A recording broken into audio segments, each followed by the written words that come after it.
Hello guys, আসসালামু আলাইকুম। কেমন আছেন সবাই? আমি বিয়াস আছি আপনাদের সাথে টেকমগজের পক্ষ থেকে হাজির হয়ে গেলাম আপনাদের সামনে নতুন আরও একটি স্মার্টফোনকে নিয়ে। সো আজকে যে স্মার্টফোনটি নিয়ে কথা বলবো সেটা হচ্ছে Redmi 10। এর আগে আমরা Redmi 10 প্রাইমের রিভিউ করেছি। সো Redmi 10 প্রাইম এবং Redmi 10 দুইটা প্রায় সেম স্মার্টফোন। সো দুইটার মধ্যে কিছুটা ডিফারেন্স আছে, সো সেইগুলো নিয়ে আমরা কথা বলবো। আর যারা Redmi 10 প্রাইমের ভিডিও দেখেননি, আই বাটনের লিঙ্কটি দিয়ে দিচ্ছি, চাইলে দেখে আসতে পারেন। সো এই স্মার্টফোনটির যে বেস ভেরিয়েন্ট 464GB, এই ভেরিয়েন্টের প্রাইস রাখা হয়েছে গ্লোবালি $190, যেটি বাংলাদেশি টাকায় কনভার্ট করলে প্রায় 16,000 টাকার মতো আসে।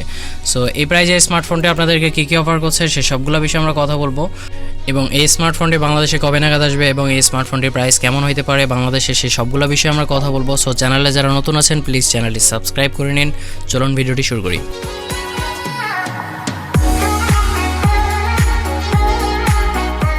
ফোনটির আনবক্সিংয়ে আসি। প্রথমে আমরা ফোনটি আনবক্সিং করার সাথে সাথে প্রথমে পাচ্ছি আমরা স্মার্টফোনটি। এরপরে থাকছে একটি 22.5 ওয়াটের অ্যাডাপ্টার, যদিও ফোনটি 18 ওয়াটের চার্জার সাপোর্ট করে।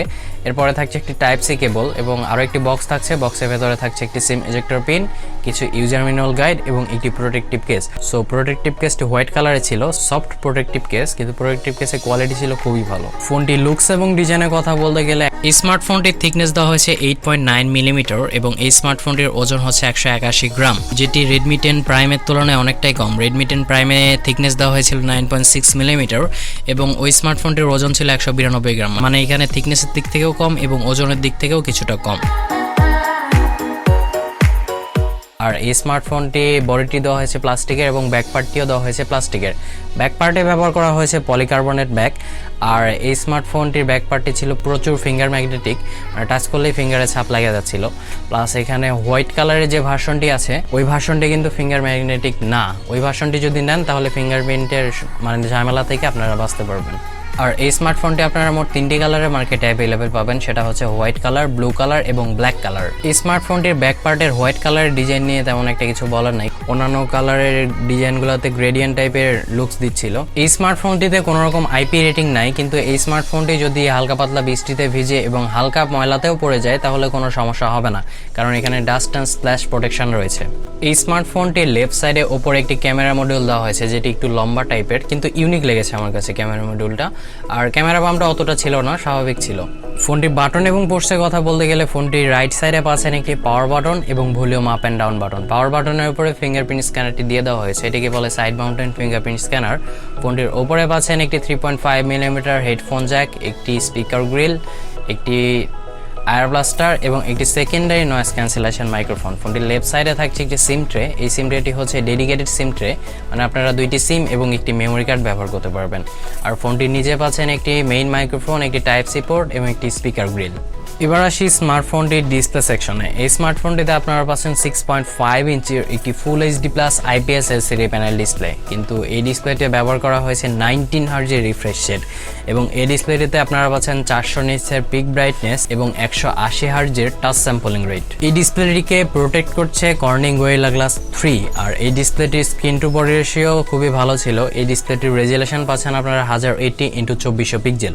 ডিসপ্লেটির চিন এবং ব্যাজেলের কথা বলতে গেলে ডিসপ্লেটির চেন এবং ব্যাজেল ছিল খুবই সামান্য, নিচের চিনটা হালকা এভারেজ টাইপের মনে হয়েছে, সাইডে ব্যাজেলটাও স্বাভাবিক ছিল। আর ডিসপ্লে কোয়ালিটির কথা বলতে গেলে ডিসপ্লে কোয়ালিটি ছিল খুবই ভালো, যদিও এটা IPS LCD প্যানেল ডিসপ্লে, তারপরেও ডিসপ্লের কোয়ালিটি ছিল খুবই ভালো। মাল্টিমিডিয়া এক্সপিরিয়েন্সের ক্ষেত্রে মাল্টিমিডিয়ার ক্ষেত্রে খুবই ভালো পারফরমেন্স করেছে এই ডিসপ্লেটি। আর এই ডিসপ্লেতে 400 নিটসের পিক ব্রাইটনেস ব্যবহার করা হয়েছে, যদিও আউটডোরে ব্যবহার করতে হালকা কিছুটা বেগ পাইতে হবে, তবে ইনডোরে কোনো রকম সমস্যা হয়নি ব্যবহার করতে। এই স্মার্টফোনটিতে আপনারা পাচ্ছেন dual stereo speaker. So speaker quality ছিল খুবই ভালো, সুন্দর লাউড ছিল এবং ভালো বিট প্রডিউস করছিল এই স্পিকারটি। স্যাম্পলটি শুনে নিন তাহলে বুঝতে পারবেন।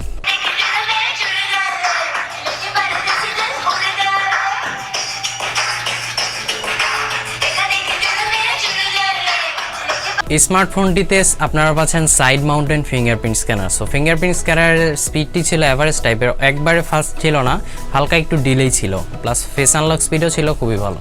এই স্মার্টফোনটি ব্যাটারি সেকশন আপনারা পাচ্ছেন 5000 mAh একটি ব্যাটারি এবং এই ব্যাটারিকে চার্জ করার জন্য বক্সে প্রোভাইড করা হয়েছে 22.5 ওয়াটের একটি চার্জার, কিন্তু এই স্মার্টফোনটি 18 ওয়াটের চার্জারই সাপোর্ট করে। সো এই চার্জারটি দিয়ে এই ব্যাটারিকে চার্জ করতে প্রায় 1.5 থেকে 2 ঘন্টার মতো টাইম লেগে যাবে। আর এই ব্যাটারি থেকে খুব ভালো টাইপের একটা ব্যাকআপ পাবেন আপনারা। মানে নর্মাল ইউজে 1 থেকে 1.5 দিনের মতো ব্যাটারি ব্যাকআপ পাবেন, আর হাই ইউজে মানে 1 দিনের মতো প্রায় ব্যাকআপ পেয়ে যাবেন। আর এটার সাথে যদি আমরা Redmi 10 প্রাইমের কম্পেয়ার করি তাহলে ওইখানে 6000 mAh এর বিগ ব্যাটারি দেওয়া হয়েছিল। সো ব্যাটারির ক্ষেত্রে শুধুমাত্র 1000 mAh এর ব্যাটারি Redmi 10 এ কম দেওয়া হয়েছে। এই স্মার্টফোনটিতে আপনারা আরও পাচ্ছেন ওয়াইল L1 এবং ক্যামেরা টু API, যেটিতে আপনারা HD স্ট্রিমিং করতে পারবেন এবং গুগল ক্যামেরা পোর্টটিও ব্যবহার করতে পারবেন। এবার আসি স্মার্টফোনটির প্রসেসর সেকশনে। ইন্ডিয়ার ফার্স্ট ফোন এটি, যেটিতে ব্যবহার করা হয়েছে MediaTek Helio G88 প্রসেসর। এটা একটা নতুন প্রসেসর, 12 ন্যানোমিটারের 2 GHz এর, এবং জিপিইউ সেকশন আপনারা পাচ্ছেন Mali G52। এই G88 প্রসেসরের সাথে যদি G85 প্রসেসরে আমরা কম্প্যারিজন করি তাহলে দেখতে পাবো যে G85 প্রসেসরে শুধুমাত্র 90 Hz সাপোর্ট করতো না, প্লাস হচ্ছে ওইখানে 48 মেগাপিক্সেলের উপরে কোনো ক্যামেরা সাপোর্ট করতো না। আর এখানে G88 এ 90 Hz সাপোর্ট করে এবং 48 মেগাপিক্সেলের উপরে 64 মেগাপিক্সেল পর্যন্ত ক্যামেরা সাপোর্ট করে। আর পারফরমেন্সের ক্ষেত্রেও খুব একটা বেশি ডিফারেন্স নাই, হয়তো বা 8 বা 10% পারফরমেন্স বুস্টিং করা হয়েছে এই প্রসেসরে। সো এইটুকুই ডিফারেন্স, আর কোনো তেমন একটা ডিফারেন্স নাই। সো G88 প্রসেসরটি ছিল খুবই ভালো। আমরা যতগুলো গেম ছিল প্রায় সবগুলোই ট্রাই করেছি, মিডিয়াম লো গ্রাফিক্সে খেলা যাচ্ছিল। এই প্রসেসরটি হচ্ছে একটা mid range processor. So mid রেঞ্জের ফোনে প্রায় সবগুলো ফোনে এই প্রসেসরটি ব্যবহার করা যেতে পারে। সো এই প্রসেসরটি থেকে আমরা অ্যান্টুটু স্কোর পেয়েছি 2,45,000-এর মতো, আর G80 থেকে আমরা অ্যান্টুটু স্কোর পেয়েছিলাম 2,10,000-এর মতো। সো অ্যাভারেজ টাইপেরই বলা যায়। এই G88 প্রসেসরটি আপনারা G90 বা 720Gর সাথে কম্প্যারিজন করতে পারেন। আর এই প্রসেসরটি থেকে ভালো লেভেলের একটা পারফরমেন্সই পেয়েছি। অনেকক্ষণ গেম খেলার পরে 40 বা 41 ডিগ্রির ওপরে হিট যাচ্ছিল না, মানে অনেকক্ষণ গেম খেলার পরে এটা চেক করেছি। সো এক কথায় বলা যায় যে খুবই ভালো লেভেলের একটা পারফরমেন্স পেয়েছি আমরা এই স্মার্টফোনটি থেকে।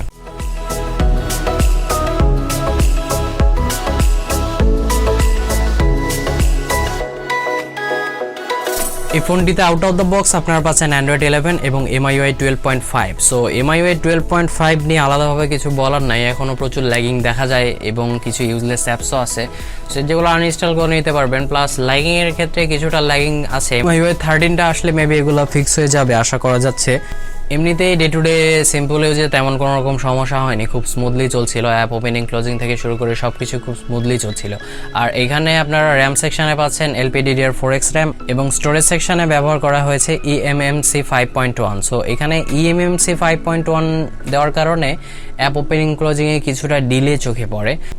যদি এখানে UFS স্টোরেজ টাইপটা ব্যবহার করা হতো তাহলে আমার মনে হয় খুবই ভালো হতো। এই স্মার্টফোনটি আপনারা মোট 2টি ভেরিয়েন্টে মার্কেটে অ্যাভেলেবেল পাবেন, সেটা হচ্ছে 464 এবং 6128GB ভেরিয়েন্ট। সো 464GB ভেরিয়েন্টের প্রাইস রাখা হয়েছে 12,499 টাকা, আর 6128GB ভেরিয়েন্টের প্রাইস রাখা হয়েছে 14,499 টাকা। সো প্রাইসটা একটু বেশি মনে হয়েছে আমার কাছে, এটা কিন্তু ইন্ডিয়ান প্রাইস ছিল। আর এই স্মার্টফোনটি আমাদের বাংলাদেশে হয়তো বা Redmi 10 নামে আসতে পারে, Redmi 10 প্রাইম নামে নাও আসতে পারে। সো যদি বাংলাদেশেও আসে তাহলেও আই থিঙ্ক এটা 17-18 মতো এরকম প্রাইজেই থাকবে আশা করছি। আর এই প্রাইসটি অফিসিয়ালি আসতে কিছুটা টাইম লাগবে, মেবি 1 থেকে 1.5 মাসের মতো। আনঅফিসিয়ালি আপনারা খুব তাড়াতাড়ি পেয়ে যাবেন আমাদের দেশে। এই স্মার্টফোনটিতেও কিন্তু আপনারা পাচ্ছেন এক্সপেন্ডেড র্যাম ফিচার। সো আপনার র্যাম যদি 4GB হয় তাহলে আপনারা ইন্টারনাল স্টোরেজ থেকে এটাকে 1GB বাড়াতে পারবেন, আর যদি আপনার র্যাম 6GB হয় তাহলে আপনারা ইন্টারনাল স্টোরেজ থেকে এটাকে 2GB বাড়াতে পারবেন। আর এই স্মার্টফোনটি কানেক্টিভিটি সেকশনে আপনারা পাচ্ছেন dual 4G volt, wifi calling, Bluetooth 5.1 এবং ডুয়েল ব্যান্ড ওয়াইফাই।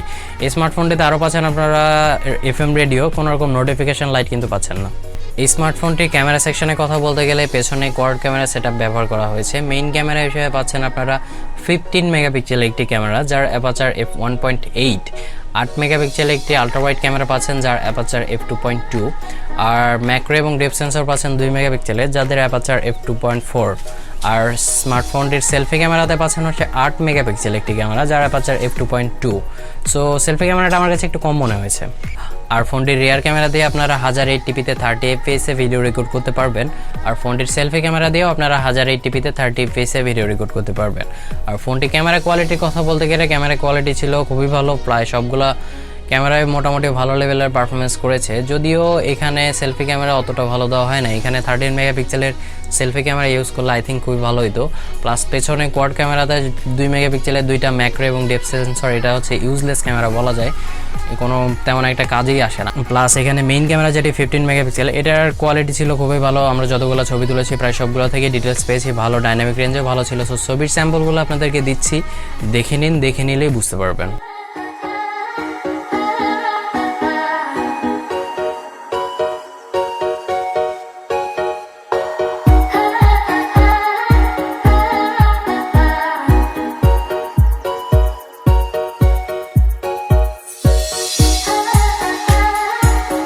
তো শেষ কথায় বলতে গেলে অ্যাকচুয়ালি Redmi 10 Prime এবং Redmi 10 এর মধ্যে দুইটাতে ডিফারেন্স হচ্ছে শুধুমাত্র ব্যাটারি সেকশনে এবং থিকনেস এবং ওজনে।